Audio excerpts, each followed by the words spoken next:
हिंदवी स्वराज्याचे सरसंस्थापक छत्रपती शिवरायांना मानाचा मुजरा करतो। भारतीय राज्यघटनेचे शिल्पकार भारतरत्न डॉक्टर बाबासाहेब आंबेडकर यांना मानवंदना अर्पित करतो। माता रमाईंच्या चरणी नतमस्तक होतो।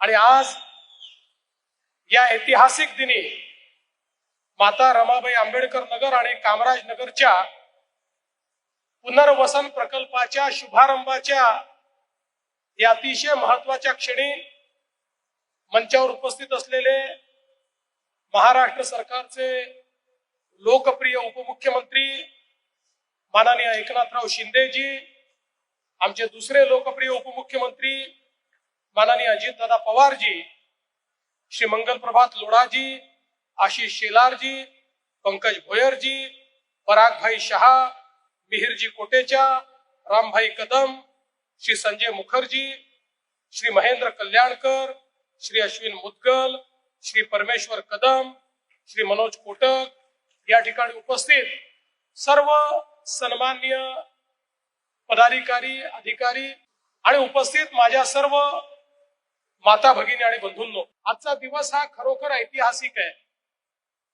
45 वर्षापासून अतिशय विदारक अशा परिस्थितीमध्ये राहणाऱ्या आमच्या रमाबाई आंबेडकर नगर आणि कामराज नगरच्या बंधू भगिनींना एक स्वप्न जे आमच्या सरकारने त्या ठिकाणी तुमच्याकरता बघितलं होतं ते आता केवळ स्वप्न राहणार नाहीये, तर ते स्वप्न वास्तविकतेमध्ये बदलण्याचा दिवस हा आज उजाडलेला आहे।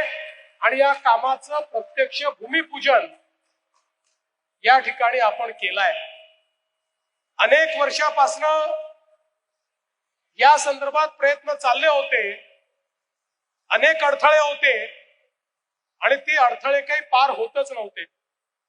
मला आठवतं अनेक वर्ष आमचे प्रकाशभाई मेहता इथले आमदार होते, ते ज्यावेळेस माझ्यासोबत मंत्री होते त्यावेळेस त्यांनी देखील एक योजना तयार केली होती आणि त्या योजनेच्या माध्यमातून इथे पुनर्विकास कसा करायचा हा प्रयत्न होता। परंतु सातत्याने वेगवेगळे विकासक त्याच्यामध्ये अडथळे निर्माण करायचे आणि हे काम काही होत नव्हतं। मात्र शिंदे साहेब मुख्यमंत्री होते, मी त्यांच्यासोबत गृहनिर्माण मंत्री होतो आणि त्यावेळी आम्ही हा निर्णय केला की अशा प्रकारच्या ज्या काही आपल्या स्कीम्स आहेत याच्यामध्ये विकासकाच्या भानगडीत न पडता थेट आपल्या शासकीय संस्थांनाच ही कामं दिली पाहिजेत। आणि म्हणून पहिल्यांदा प्रयोगात्मक एसआरएच्या सोबत MMRDA ला जोडण्यात आलं आणि हा पहिला प्रकल्प असा आहे की एसआरए आणि MMRDA ने मिळून हा प्रकल्प करण्याचा निर्णय घेतला। आणि अतिशय वेगाने मी खरोखर दोघांचंही अभिनंदन या ठिकाणी करेन की अतिशय वेगाने हे काम या ठिकाणी हातामध्ये घेतलं। आज खर तर आमचे जे नागरिक आहेत त्या नागरिकांना त्यांनी जागा रिकामी केल्याशिवाय या ठिकाणी बांधकाम करणं शक्य नव्हतं। त्यांनीही सहकार्य केलं आणि राज्य सरकारने पुढे येऊन 2 वर्षाचं आगाऊ भाडं त्या ठिकाणी दिलं आणि लगेच जागा ही रिकामी झाली आणि आता या जागेवर अतिशय वेगाने बांधकाम आम्ही करणार आहोत।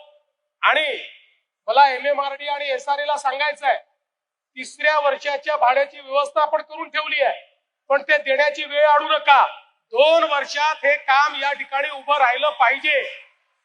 आमचे जे नागरिक आहेत ते 2 वर्षामध्ये इथे पुन्हा राहायला आले पाहिजे, या वेगानं या ठिकाणी काम झालं पाहिजे अशी आमची अपेक्षा आहे।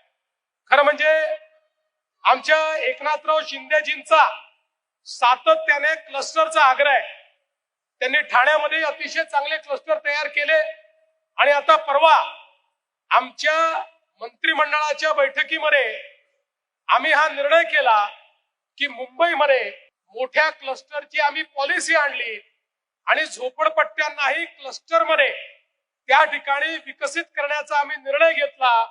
कारण आमच्या समोर एकच विचार होता की आडवी असलेली झोपडपट्टी केवळ उभी केली म्हणजे आपण काही फार केल्यासारखं होणार नाही, तर झोपडपट्टीमध्ये राहणाऱ्या व्यक्तीला सर्व प्रकारच्या अमेनिटीज देऊन त्याच्या हक्काच्या घरात जेव्हा पाठवू, त्याला खेळाचं मैदान असेल, त्याला जिम असेल, त्याला शाळा असेल, त्याला आरोग्य मंदिर असेल, अशा सगळ्या गोष्टींसहित ज्यावेळी आम्ही त्याला त्याच्या घरी पाठवू त्यावेळी खऱ्या अर्थानं भारतरत्न डॉक्टर बाबासाहेब आंबेडकरांनी जो समतेचा विचार सांगितलाय तो विचार आम्ही अंगीकारू.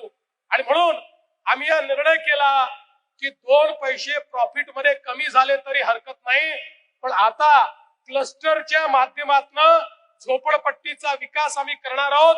50-50 एकराचे क्लस्टर्स हे आम्ही आयडेंटिफाय केलेले आहेत आणि या क्लस्टरच्या माध्यमातून मुंबईतला झोपडपट्टीत राहणारा आमचा जो बंधू आहे, भगिनी आहे, यांना अतिशय सुंदर घर आणि त्यासोबत सर्व प्रकारच्या अमेनिटीज या मोफत प्रोव्हाइड करण्याचं काम हे आपल्या सरकारच्या माध्यमातून यापुढे होणार आहे. या मुंबईला स्लम फ्री करण्याच्या संदर्भात अनेक लोकांनी वल्गना केल्या, पण आपण बघा पहिल्यांदा आमच्या सरकारमध्ये याची सुरुवात झालेली आहे. धारावी सारखी देशातली सगळ्यात मोठी झोपडपट्टी आता रिडेव्हलपमेंटला गेलेली आहे आणि 7 वर्षामध्ये धारावीतल्या 10 लाख लोकांना त्यांच्या हक्काच्या घरामध्ये आम्ही त्या ठिकाणी नेणार आहोत.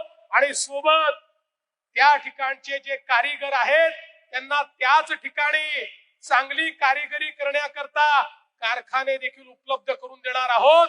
2 लाख लोकांचा रोजगाराचा प्रश्न हा त्याच ठिकाणी सोडवण्याचं काम हे सरकार करणार आहे. कारण हे सरकार धनदांडग्यांचा विचार करत नाही, बिल्डर धार्जिणा विचार करत नाही. बिल्डरांच्या आम्ही विरोधात नाही, बिल्डरांची देखील आवश्यकता आहे, ते आमचे पार्टनर आहेत, पण आमच्या नजरेसमोर भारतरत्न डॉक्टर बाबासाहेब आंबेडकरांच्या संविधानाने जो शेवटचा माणूस सांगितलेला आहे त्याचाच विचार डोळ्यासमोर असल्यामुळे त्याच्या विचाराने आणि त्याच्या भल्याकरता हे सरकार काम करते आहे. आणि म्हणूनच मुंबई बदलण्याचं काम हे या ठिकाणी आम्ही करून दाखवलं आहे. आणि म्हणून आज आमच्या विरोधात जे लोक वल्गना करतात, शिंदे साहेब त्यांना आपण विचारलं पाहिजे, त्यांनी एक प्रकल्प दाखवावा, एक या अख्ख्या मुंबईमध्ये त्यांच्या काळात त्यांनी केलेला एक प्रकल्प दाखवावा. ते काहीच करू शकले नाहीत. केवळ येतात, भाषण ठोकतात आणि त्या ठिकाणी निघून जातात. अरे भाषणाने जर पोट भरलं असतं तर या मुंबईमध्ये कोणीच उपाशी राहिला नसता. भाषणाने पोट भरत नाही, विकासानं पोट भरतं, विकासानं रोजगार निर्माण होतो, विकासानं लोकांच्या हाताला काम मिळतं, घर मिळालं तर त्या ठिकाणी सामान्य माणसाच्या जीवनात परिवर्तन होतं. आणि ते करण्याचं काम या महाराष्ट्राचं आमचं सरकार, तुम्ही जी निवडून दिलेली ही त्रिमूर्ती आहे, आम्ही तिघं आणि आमचे सहकारी या ठिकाणी हे काम करतो. आणि म्हणून आज या निमित्ताने ही जी नवीन सुरुवात झाली आहे, आम्ही इथे थांबणार नाही आहोत. मला कल्पना आहे काही भागामध्ये कोर्ट केस वगैरे चालली आहे, काही काळजी करू नका. शिंदे साहेब, मी आणि अजित दादा त्यातनही मार्ग काढू आणि संपूर्ण विकास हा लवकरात लवकर या ठिकाणी सुरू करू. कोणालाही विकासापासनं आणि घरापासनं आम्ही वंचित होऊ देणार नाही, हा विश्वास मी व्यक्त करतो.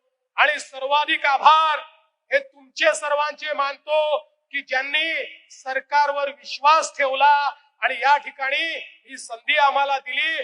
काळजी करू नका, आता तुमच्या विश्वासाला पात्र अशा प्रकारचं काम आम्ही करून दाखवू. आणि या ठिकाणी या इमारती उभ्या झाल्यानंतर याच्या उद्घाटनाला देखील मी, शिंदे साहेब आणि अजित दादा आणि मंचावरचे सगळे आम्हीच या ठिकाणी येऊ, हा विश्वास व्यक्त करतो. पुन्हा एकदा आपल्या सर्वांना अतिशय मनपूर्वक शुभेच्छा देतो आणि माझं बोलणं संपवतो. धन्यवाद. जय हिंद, जय भीम, जय भारत, जय महाराष्ट्र.